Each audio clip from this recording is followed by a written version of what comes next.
Think about the way you respond when someone raises their voice at you, or what happens in your body when someone you love goes quiet and distant. The way you automatically take responsibility when something goes wrong, even before you've checked whether it actually was your fault. Think about the kind of people you've been drawn to repeatedly, the situations that feel uncomfortably familiar, the patterns you promised yourself you'd broken that showed up again anyway, in a different relationship, a different job, a different version of the same dynamic. You didn't choose those patterns consciously. They were built into you long before you had the language to name them. And the architecture behind all of it was laid down in a place most people never think to look: your childhood home. Psychologists call it your attachment blueprint, the internal working model of relationships that your early environment constructed without your consent. First theorized by psychiatrist John Bowlby and later expanded by psychologist Mary Ainsworth through her landmark strange situation research, attachment theory holds that the way your caregivers responded to your needs in the first years of life created a template, a default setting.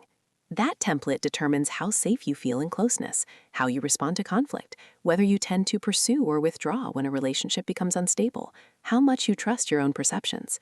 It was written early, and most people spend their entire lives operating from it without ever reading it. Here is what most people assume when they identify a recurring pattern in their life: that they are the problem, that something in their character keeps choosing wrong, keeps attracting this, keeps ending up here. That conclusion is both understandable and inaccurate. The patterns you carry are not character defects. They are survival strategies, adaptive responses that were entirely logical given the environment you were raised in. The problem is not that they exist. The problem is that they were never updated. And certain people, consciously or not, are very good at finding someone whose blueprint matches the dynamic they know how to run. Pattern 1, the authoritarian home, earning love. In homes where love was conditional, where affection followed performance, where approval was withdrawn as punishment, where expressing the wrong emotion had consequences, children learned a specific and durable lesson. Love is something you earn. Closeness is something you maintain through behavior. And when someone is unhappy with you, the correct response is to adjust yourself until they are not. Research by developmental psychologist Diana Baumrind, whose work established the foundational parenting style framework, shows that children raised in highly authoritarian environments develop what psychologists call anxious attachment, a chronic low-level fear of abandonment that persists into adulthood. As adults, these individuals tend to work harder in relationships. They over-apologize. They suppress their own needs to maintain the peace. They read other people's moods with forensic accuracy because they learned early that their emotional safety depended on it. To someone who runs manipulation cycles, this profile is immediately recognizable and immediately useful. Pattern 2. The permissive home. No map for limits. In homes where there were no consistent boundaries, where children's emotional states governed the household, where parents avoided conflict at any cost, where the child was rarely told no, a different pattern forms. These individuals grow up without a reliable internal sense of where they end and others begin. They can struggle to identify what is and isn't acceptable in relationships, not because they lack intelligence, but because the map was never drawn. Psychologist Carl Pickhart's research on permissive parenting outcomes identifies a consistent adult profile: difficulty enforcing personal limits, discomfort with conflict, and a tendency to stay in deteriorating situations long past the point where others would have left. This is not weakness. It is the absence of a framework that should have been provided, and it creates a specific kind of openness, one that certain dynamics will fill the moment they find it. Pattern 3. The emotionally absent home, invisible hunger. Perhaps the most quietly damaging pattern comes not from homes that were hostile, but from homes that were simply empty.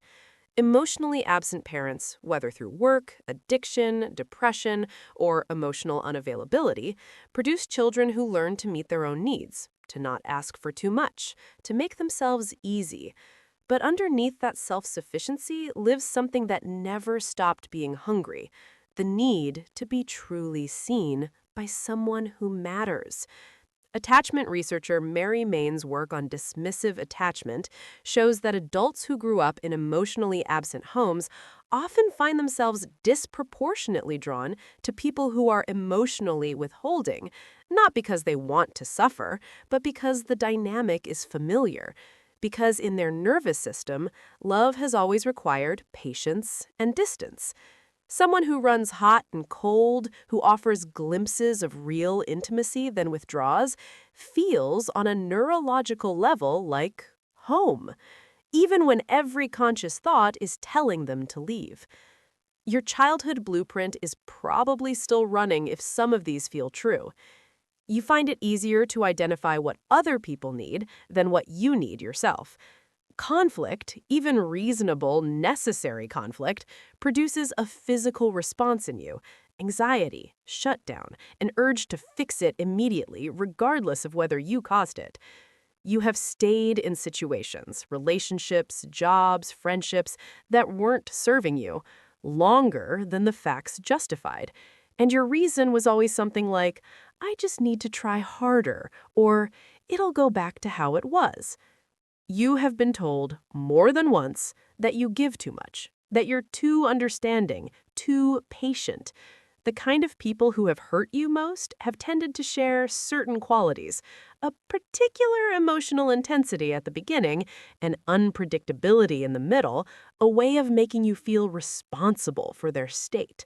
And if you're being honest, some part of that intensity felt like proof of something, like finally being chosen. If those resonate, your blueprint isn't a flaw, it's a document. And the first step toward rewriting it is being able to read it clearly, possibly for the first time. None of this is a life sentence. The blueprint was written early, but it was written in conditions you had no control over by people who were themselves operating from their own unexamined patterns in an environment you didn't choose. Understanding where it came from changes your relationship with it.